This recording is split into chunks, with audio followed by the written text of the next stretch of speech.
السلام عليكم ورحمة الله تعالى وبركاته. أعزائي طلبة وطالبات الصف الأول الثانوي 2026 دفعة البكالوريا، أهلا بكم في قناة مستر السيد الجمل.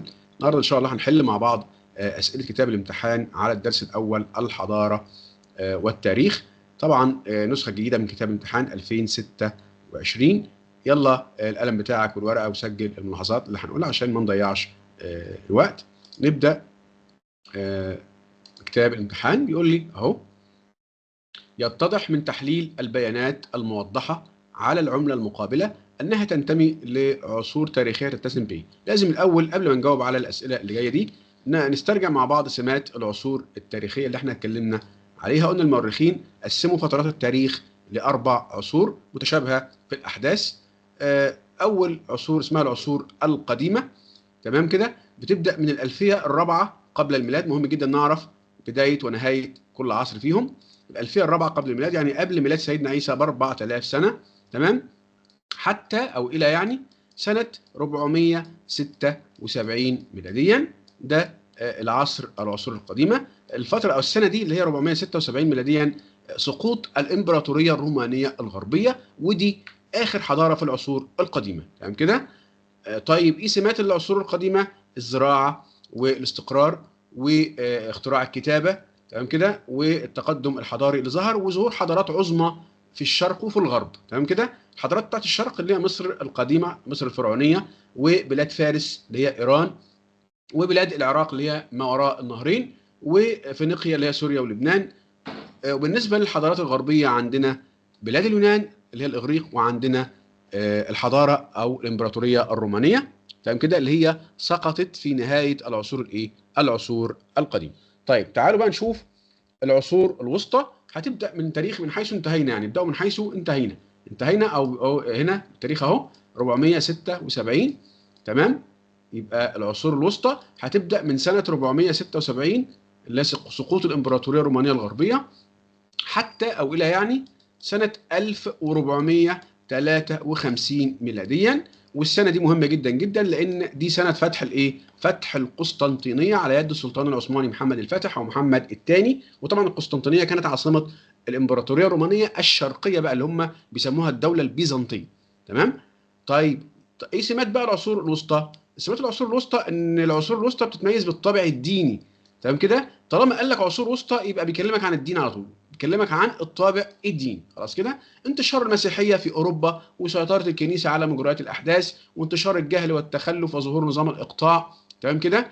ده كان في اوروبا. ايه بقى؟ انتكاسه حضاريه هنا في اوروبا، انتكاسه حضاريه. طيب آه، العكس بقى في الشرق كان في فتوحات اسلاميه. الاسلام ظهر في القرن السابع ميلاديا، ظهور الاسلام في القرن السابع ميلاديا. خلاص انتشرت الفتوحات الاسلاميه من الصين حتى الاندلس، تمام كده، من الصين شرقا حتى الاندلس غربا، تمام يا جماعه. يبقى الفتوحات الاسلاميه كلها تمت في العصور في العصور الوسطى، في الوقت اللي كان فيه اوروبا انتكاسه حضاريه، وكانوا بيسموها عصور الظلمات نتيجه الجهل اللي كان منتشر في اوروبا في الفتره دي. بعد كده بقى العصور الحديثه والنهضه الاوروبيه الحديثه اللي بتبدا من سنه 1453، يعني منذ فتح القسطنطينيه، تمام، وحتى قيام الحرب العالميه الاولى سنه 1914، تمام. يبقى دي فتره اسمها العصور العصور الحديثه. ايه ابرز سماتها؟ اول حاجه النهضه الاوروبيه الحديثه زي ما قلنا، واللي ترتب عليها بعد كده قيام الثوره الصناعيه. يبقى النهضه الاوروبيه الحديثه ثم الثوره الصناعيه، اكتشاف قوه البخار، تمام كده. في الثوره الصناعيه اكتشاف قوه البخار والمصانع اشتغلت، فعايزين مواد خام. فايه اللي حصل؟ هيحصل بقى كشوف جغرافيه. الاوروبيين هيكتشفوا اماكن في اسيا وافريقيا عشان يحتلوها، عشان يستولوا على خيراتها، عشان ياخدوا المواد الخام دي يصنعوها ويرجعوها يبيعوها تاني للشعوب دي، يبقى يستغلوها كمواد خام وكسوق، يعني مصدر للماده الخام واسواق يصرفوا فيها منتجاتها. طيب هيضطروا بقى يستعمروها، يبقى ظهر الاستعمار الاوروبي.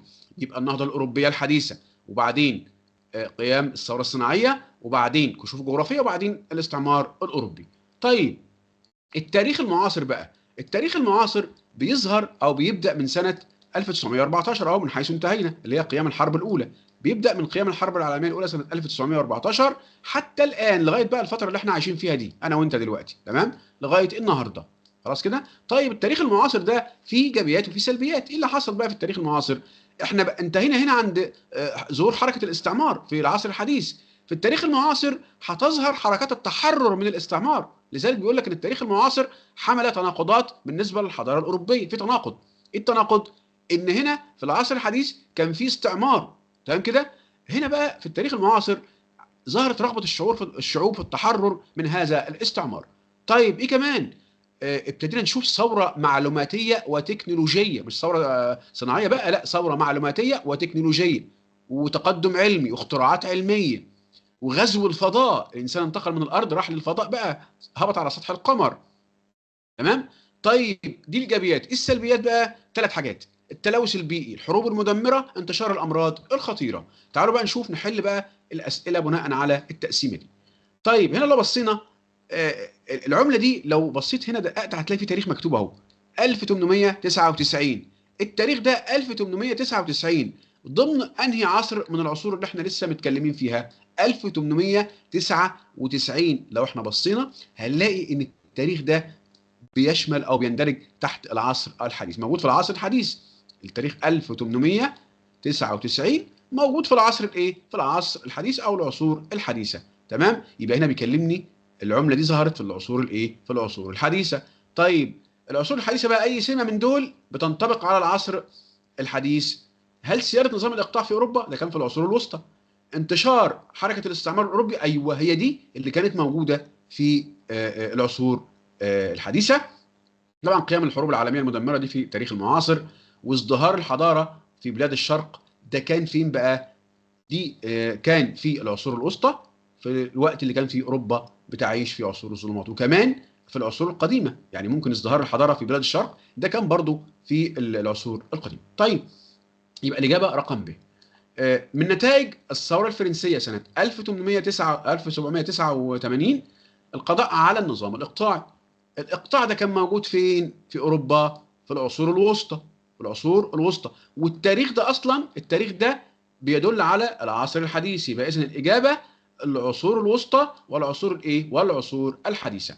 رقم 3: عثر بمدينه جرزة في محافظة الجيزة على 4 أختام أسطوانية تنتمي إلى حضارتي الوركاء وجمدة نصر في العراق القديم.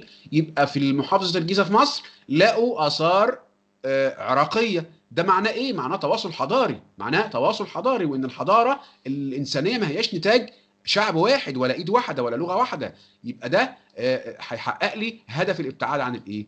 التعصب. تمام كده؟ للإجابة رقم د.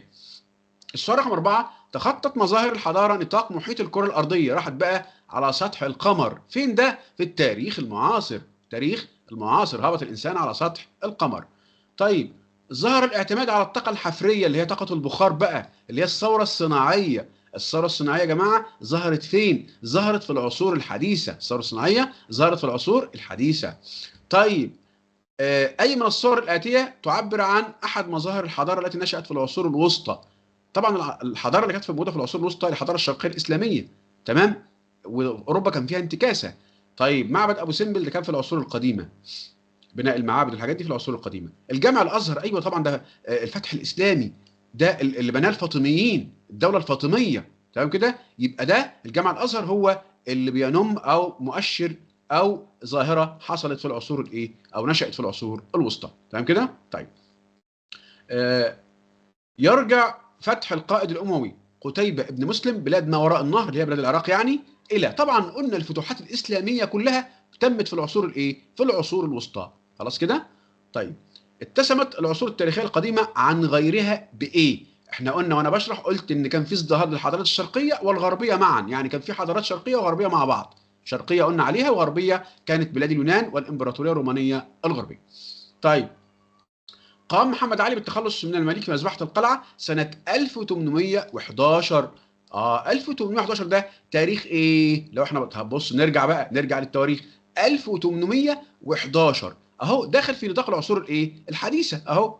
الحديثة بتبدأ من 1453 ل 1914. يبقى التاريخ اللي مذكور مذبحة القلعة سنة 1811 في العصور الايه؟ في العصور الحديثة. تمام؟ يبقى مذبحة الايه؟ المماليك كانت في العصور الحديثة. طيب ظهر التناقض، ودي قلنا عليها برضو، ظهر التناقض في مظاهر الحضاره الاوروبيه خلال طبعا التاريخ الايه؟ خلال التاريخ المعاصر، لما ظهر بقى الرغبه في التحرر من الاستعمار. تمام كده؟ طيب السؤال رقم 11 بيقول لي دخلت المسيحيه الى مصر. خلي بالك بقى، ما قالش انتشرت المسيحيه، لا قال دخلت المسيحيه الى مصر على يد القديس مرقس في القرن الاول الميلادي. القرن الاول الميلادي يعني من سنه 1 لسنه 100 ميلاديا. تمام كده؟ يبقى هنا القرن 100 سنه، يبقى الفتره دي تبع انهي عصر؟ طبعا العصور القديمه اللي بتبدا من الالفيه الرابعه قبل الميلاد لغايه 476. ده فين؟ في العصور الايه؟ العصور القديمه. المسيحيه دخلت مصر في العصور القديمه. المحتوى الشكلي اللي قدامنا ده خريطه رسمها العالم محمد بن حوقل. ده كان رحاله عربي، جغرافي عربي. طبعا الخريطه دي او الشكل ده بينم عن ايه؟ بص كده، سنة 977 ميلاديا. طيب 977 ميلاديا ده يوافق الايه؟ انهي عصر بالظبط؟ يوافق العصور الوسطى اللي بتبدأ من سنة كام؟ العصور الوسطى من سنة 476 لسنة 1453. دي العصور الوسطى اهي. يبقى اذا الكلام او الخريطة دي او الشكل ده اتعملت في العصور الايه؟ في العصور الوسطى. طيب رقم 13، ظهرت اخر الديانات السماويه الثلاث في، طبعا احنا قلنا الاسلام ده اخر الديانات السماويه الثلاثه اللي هو الاسلام، يعني الدين الاسلامي. طيب ظهر في انهي عصر؟ قلنا ظهر في القرن السابع ميلاديا اللي هو العصور الايه؟ العصور الوسطى، العصور الوسطى. طيب السؤال رقم 14 بيقول لي يتشابه التاريخ المعاصر مع العصور الحديثه في بعض الملامح، منها ايه؟ طبعا العصور او التاريخ المعاصر مع العصور الحديثه بيكلمني هنا عن النهضه الاوروبيه، الحضاره اللي قعدت في اوروبا، اللي موجوده في اوروبا دلوقتي. يبقى استقرار الحضاره في الغرب. تمام كده؟ طيب السؤال رقم 15، كانت نقطه الالتقاء بين العصور الوسطى والعصور الحديثه. اكيد طبعا الفتوحات الايه؟ الاسلاميه، لان العصور الوسطى طبعا بدات فيها الفتوحات الاسلاميه من الصين شرقا حتى الاندلس غربا. تمام كده؟ وبدات بعد كده العصور الايه؟ الحديثه والنهضه الاوروبيه الحديثه. يبقى الفتوحات الاسلاميه هي نقطه الالتقاء بين العصور الوسطى والعصور الحديثه. رقم 16، اكتشف البرتغاليين، طبعا ده طريق راس رجاء الصالح، ماشي كده؟ اكتشفوه البرتغاليين، طريق بيدور حول افريقيا. طبعا اي كشوف جغرافيه كانت في العصور الايه؟ في العصور الحديثه. الكشوف الجغرافيه كلها كانت في العصور الايه؟ في العصور الحديثه. طيب السؤال رقم 17، يتمثل القاسم المشترك بين مفهومي الحضاره والتاريخ ان الاثنين دول نشاط بشري، سواء كان الحضاره او التاريخ. يعني الحضاره ثمره مجهودات الانسان، تمام؟ والتاريخ علم بيدرس النشاط الانساني او النشاط البشري، يبقى الاثنين نشاط بشري. ركز ولديورانت في مفهومه للحضاره على انهي جانب يا جماعه؟ ولديورانت قال الحضاره نظام اجتماعي بيساعد الانسان على انه يبدع ثقافيا. تمام كده؟ ولما يتخلص من اضطرابه وخوفه ويصل لمرحله الامن والاستقرار هيبدع وينشئ. يبدع وينشئ او ينشئ ويبدع. ينشئ يعني يعمل عمران، يبني، ويبدع يعني يعمل فن. يبقى التقدم في العمران والايه؟ والفن. السؤال رقم 19 بيقول لي جاءت البدايه الحقيقيه لظهور اقدم الحضارات على سطح الارض نتيجه ايه؟ طبعا الاستقرار والامن. قلنا الاستقرار والامن هم اللي بيعملوا الايه؟ بيعملوا الحضاره زي ما قال والديورانت. طيب انهي نشاط اكثر اسهاما في الحضاره الانسانيه؟ طبعا الزراعه بدون كلام، يعني من غير ما تفكر هي الزراعه. تمام؟ طيب نستنتج من تحليل الخريطه المقابله ان المسطح المائي الذي نشأت على سواحله اكبر عدد من حضارات العالم طبعا البحر المتوسط من غير كلام، لو احنا بصينا في الخريطه.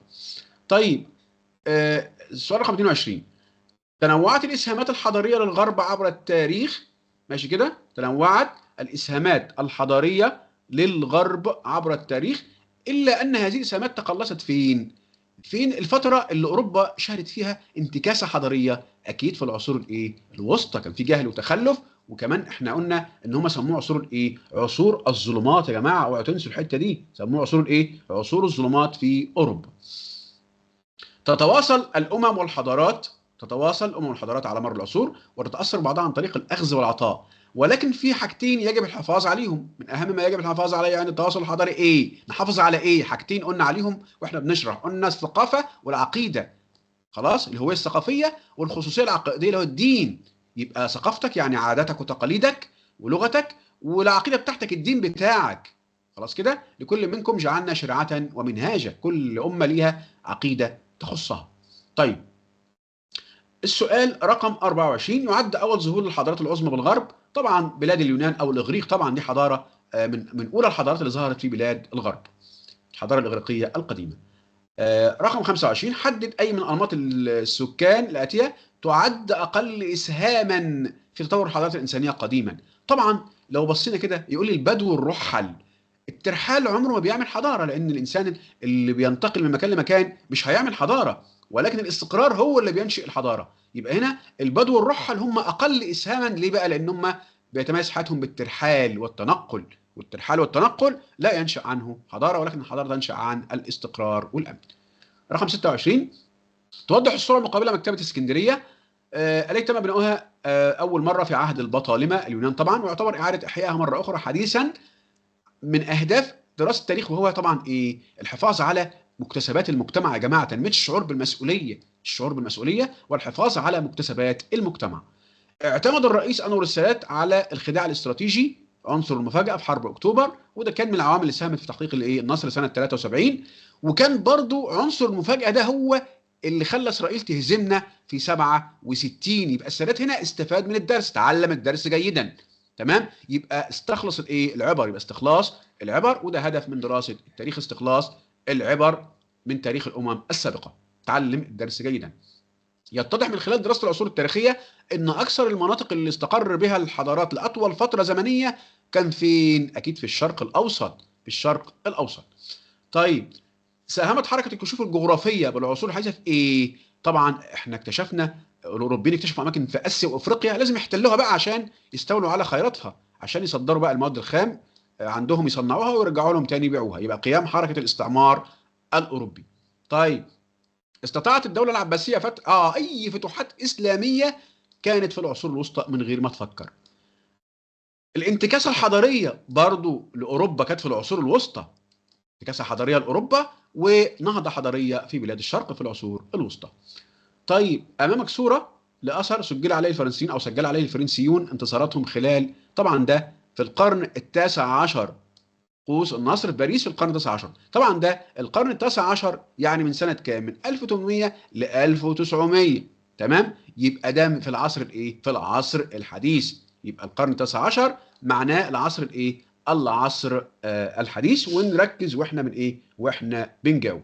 طيب، السؤال رقم 33: رفض محمد علي مشروع قناة السويس قائلا لا اريد بوسفورا في مصر. ايه حكايه مضيق البوسفور ده؟ مضيق البوسفور كان في تركيا، وخلى الدول الكبيره تتدخل في شؤون تركيا.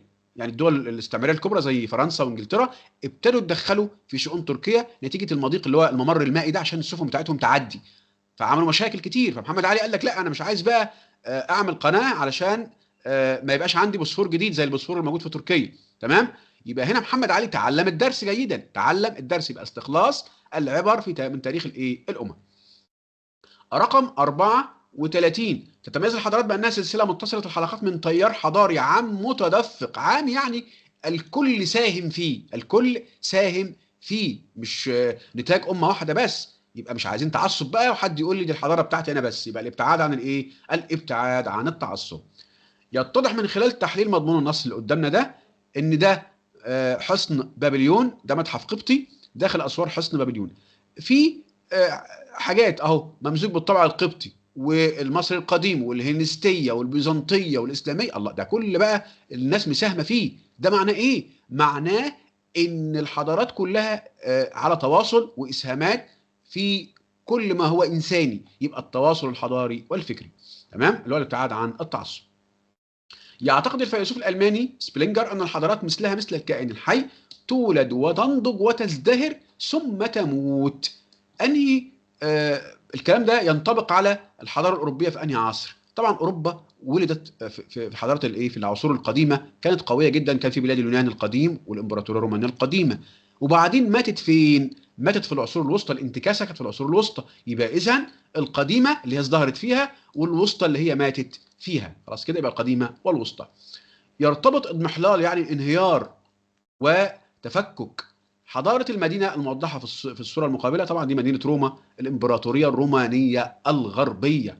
دي كانت انتهت، كانت اخر حضاره يا جماعه في العصور الايه؟ في العصور القديمه. احنا قلنا نهايه العصور القديمه هي نهايه الايه؟ نهايه الامبراطوريه الرومانيه الغربيه.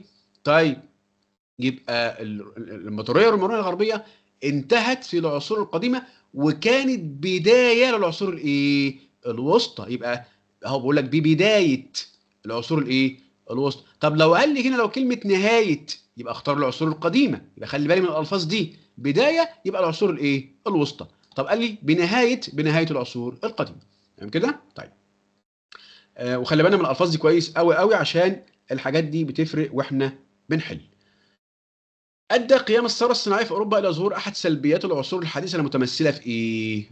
طبعًا الثورة الصناعية لما قامت اضطروا بقى يعملوا حركة استعمار عشان طبعًا زي ما قلنا يستولوا على خيرات الدول الإيه؟ الدول اللي موجودة في آسيا وأفريقيا عشان ياخدوا المواد الخام بتاعتهم يصنعوها ويصدروها تاني ليهم، يبقى قيام الاستعمار الأوروبي. طيب الجزء اللي بعد كده، السؤال اللي بعد كده، تظهر العلاقة بين العصور الحديثة والتاريخ المعاصر من خلال الربط بين ايه؟ اهو بين حركة الاستعمار الأوروبي، يبقى ده العصور الحديثة اهي، عصور حركة الاستعمار الأوروبي، تمام؟ وقيام الحرب العالمية الأولى، لأن التاريخ المعاصر بيبدأ بقيام الحرب العالمية الأولى، يبقى اهو يبقى حركة الاستعمار وقيام الحرب الأولى. تجددت دماء الحضارة في مصر وبلاد العراق خلال العصور الوسطى بفضل ايه؟ طبعا العصور الوسطى كان فيها زي ما قلنا الفتح الايه؟ الفتوحات الاسلاميه، الفتوحات الاسلاميه، وقلنا من الصين شرقا حتى الاندلس غربا. طيب السؤال رقم 41، ترتبط معطيات الصوره المقابله وبعض السمات التي تميز انهي عصر؟ طبعا ده مفاعل نووي، في تلوث وفي بلاوي سوداء وفي مشاكل وفي امراض، يبقى على طول التاريخ الايه؟ التاريخ المعاصر. تمام. السؤال رقم 42 بيقول لي ينطبق مضمون النص المقابل مع احد اهداف دراسه التاريخ المتمثل في ايه؟ بيكلمني عن المنظمه العالميه لحقوق الانسان اللي بتقول لي لا يجوز في الدوله التي توجد بها اقليات عرقيه او دينيه او لغويه ان يحرم الاشخاص المنتمين الى الاقليات المذكوره من حق التمتع بثقافتهم الخاصه واقامه شعائرهم واستخدام لغتهم. هنا بقى الحريه والسماحه، ان انا نسمح لغيري انه يعبر عن رايه ويعتقد في ما يشاء. تمام كده؟ يبقى الابتعاد عن التعصب، ما يكونش انسان متعصب. خلاص كده؟ طيب السؤال رقم 43 بيقول لي نستنتج من تحليل معطيات الخريطه المقابله ايه؟ شايف كده الحضاره رايحه هنا وجايه هنا، تمام كده؟ وماشيه كده وبتنتقل من مكان لمكان، يبقى تدفق التيار الحضاري شرقا وغربا. يؤكد مضمون الصوره المقابله على فقدان احد اهداف دراسه علم التاريخ والمتمثله في ايه؟ الاثار محدش مهتم بيها ومحدش عمل لها ترميم وسايبينها كده ايه؟ بدون اي اهتمام، يبقى هنا افتقدنا الشعور بالمسؤوليه، افتقدنا تنميه الشعور بالايه؟ بالمسؤوليه. خلاص كده؟ طيب تركزت الحضارات التي يتناولها الكتاب الموضح بالصوره المقابله في منطقتي ايه؟ الحضاره الفرعونيه، الاشوريين، البابليين اللي هم في العراق، الفينيقيين، الفرس، اليونان، الرومان، كل ده بيتكلم عن ايه؟ بيتكلم عن الشرق الاوسط وحوض البحر الايه؟ المتوسط. يبقى هنا الكتاب اللي انت شايفه ده بيتكلمني عن الشرق الاوسط وحوض البحر المتوسط. السؤال 46 يتفق النص المقابل مع احد اهداف دراسه التاريخ هو ايه؟ بيقول لي الفيلسوف الفرنسي فولتير بيقول قد اختلف معك في الراي ولكني مستعد ان اقدم حياتي ثمنا لتعلن رايك. راجل عنده سماحه فكريه، ممكن يسمعك ويسمح لك انك انت تعبر عن رايك. يبقى الابتعاد عن الايه؟ عن التعصب. اسمح لغيري انه يعبر عن رايه، مش انا بس، مش انا لوحدي، مش انا اللي بنيت الحضاره، مش انا بس اللي عندي افكار، غيري برضو عندي افكار وحتى ولو مختلف معايا. يبقى الابتعاد عن التعصب. ترتبط الصورة المقابلة، السؤال رقم 47، ترتبط الصورة المقابلة بإحدى الحضارات التي تسمى بأنها إيه؟ طبعا دي الحضارة الرومانية الغربية، كانت آخر حضارات العصر الإيه؟ القديم، انهارت في أواخر العصر القديم وبداية العصور الوسطى. رقم 48 يتماشى الدور الذي تقوم به الجمعيات المدنية. طبعا الجمعيات المدنية بتسهم في حل مشاكل المجتمع أكيد، يبقى على طول طالما جمعيات مدنية يبقى تنمية الشعور بالإيه؟ بالمسؤولية على طول، اللي هي منظمات المجتمع المدني.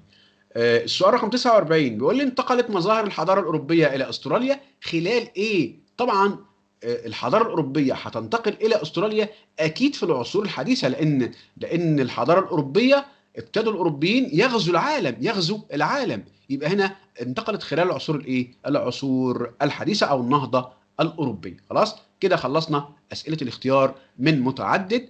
استودعكم الله والسلام عليكم ورحمه الله تعالى وبركاته.